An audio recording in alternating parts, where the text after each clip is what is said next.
Oke sedulur-sedulur semua, selamat berjumpa kembali di channel Berbagi Cerita. Kali ini saya mau berbagi tips berwisata ke Lembang.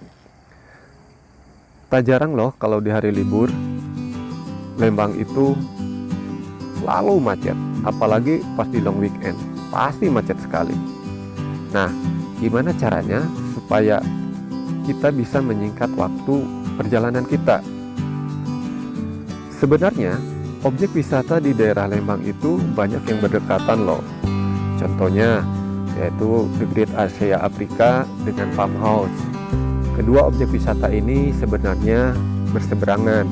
Jadi kalau kita mengunjungi satu wisata, contohnya ke Farmhouse, terus mau ke Great Asia Afrika, kita tinggal menyeberang saja. Nah, setelah dari dua objek wisata tadi, ada Lembang Wonderland.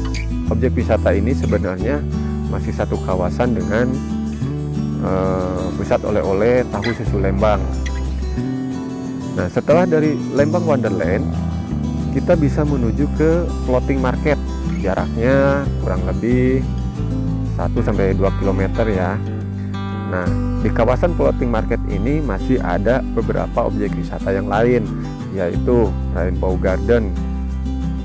Yang di sini sungguh indah ya, banyak tanaman-tanaman. Nah, selain itu juga ada kota mini.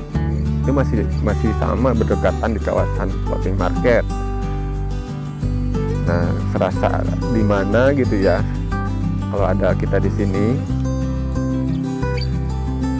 Nah, selain kota mini juga di kawasan ini ada wisata hijab swimming pool. Nah, ini kayaknya baru satu-satunya nih di Bandung, mungkin di Indonesia ya.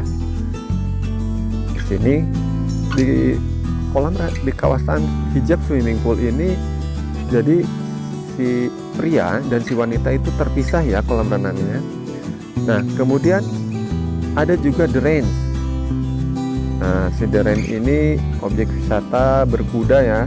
Jaraknya ya gak jauh-jauh juga, kurang lebih 1-2 kiloan lah dari objek wisata yang lainnya tadi.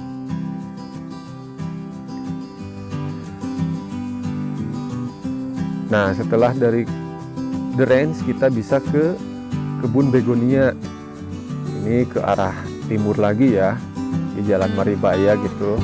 Di sini banyak sekali tanaman-tanaman, kita bisa selfie di sini. Banyak tempat-tempat untuk kita berfoto ya.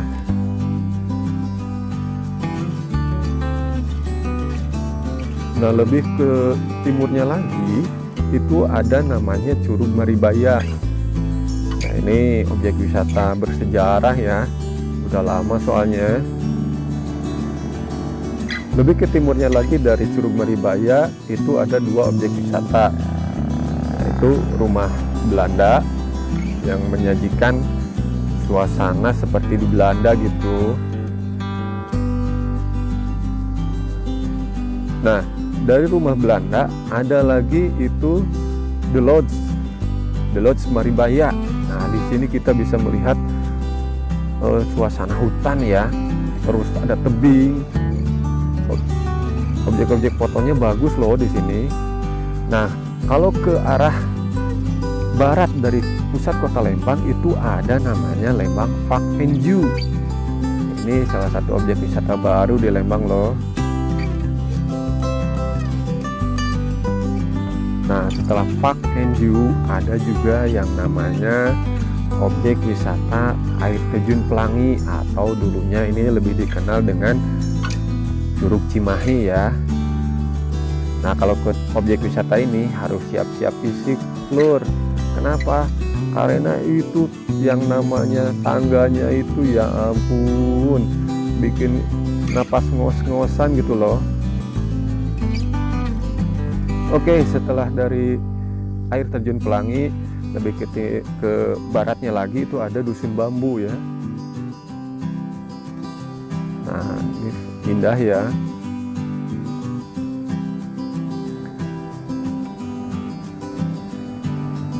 Oke, kalau kita ke arah utara dari pusat kota Lembang, itu ada Taman Wisata Grafika Cikole. Nah, di sini kita juga bisa camping gitu. Karena objek wisata ini sebenarnya berdekatan di kaki gunung Tangkuban Perahu dan kaki Gunung Putri gitu. Nah, ada juga objek wisata Orchid Forest. Ini sama ya, masih di kaki Gunung Tangkuban Perahu ya.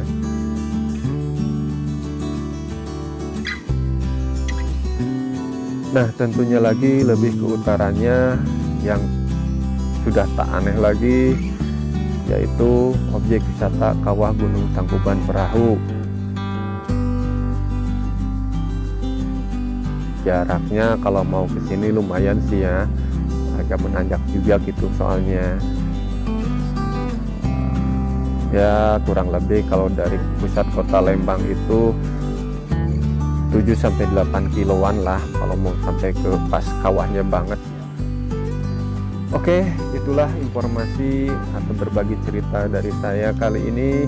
Ya, terima kasih telah menonton video ini. Jangan lupa like dan subscribe supaya channel ini bisa berkembang di kemudian harinya. Terima kasih, bye-bye.